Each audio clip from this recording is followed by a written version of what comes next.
Right now, I'm going to invite back Dr. Mara Antonov to join Dr. Patel, and we're going to have a little mini panel about some questions before we go into that Q&A from the patients.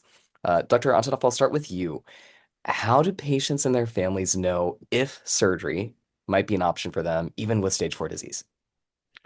Well, great question. So I don't think any patient can independently know if they're going to be a candidate for surgery.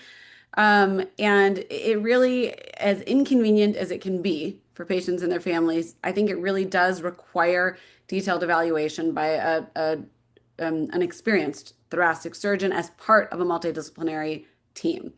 I think the story or the situation we hear more often than not is that a patient just wants to know if they could be a candidate and they don't necessarily feel comfortable asking for that type of evaluation, or they're cared for by a provider who doesn't believe it's necessary and thinks it would be a waste of time. And so I do think it's important for us to advocate for our patients among providers that regardless of what their instinct may be, I personally feel that any patient who wants a second opinion, another opinion from any other specialty or within my same specialty really deserves it. They deserve the opportunity to have that conversation.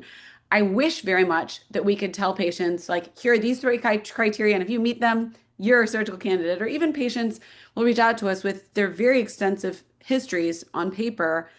And still, the hard part about surgical decision making is that we really most often do need to meet someone in person or at least on a virtual visit, um, review the imaging, talk about their goals, talk about where they've been and everything that's happened. And I wish that those are things that we could pull out of, a brief note or a brief telephone conversation, but they typically aren't.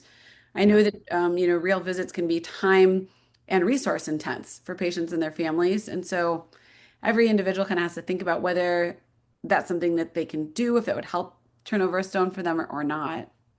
Yeah, no, I appreciate that. And that's also how I think about it too. We use this term local consolidative therapy, LCT, and using local therapies that you and Dr. Reckman offer for our patients even with stage 4 disease. And I have a rule of three when I'm talking about that concept. And you've heard me say this, it's got to be the right patient at the right time with the right team.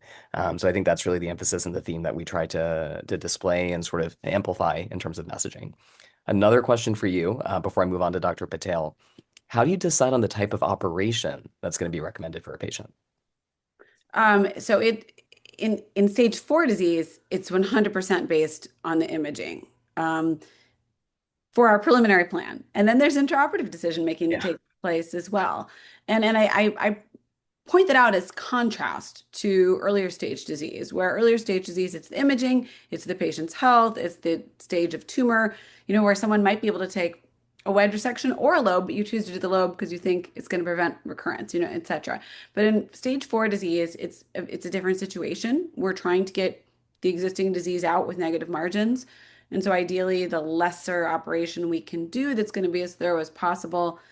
But I do very clearly articulate to patients that, truly with any surgical procedure, you have to have a great relationship with your surgeon and trust that intraoperative changes may take place regardless. Stage 4, stage 1, whether it's gallbladder removal, lung cancer surgery, toenail removal, doesn't really matter. You have to trust that that practitioner is going to make choices for you that are safe and really will be align with your goals in a moment when you'll be not available to make decisions for yourselves. And so we try to tell patients what types of things might occur and what types of decisions we can make up front and what types of decisions might need to be made intraoperatively.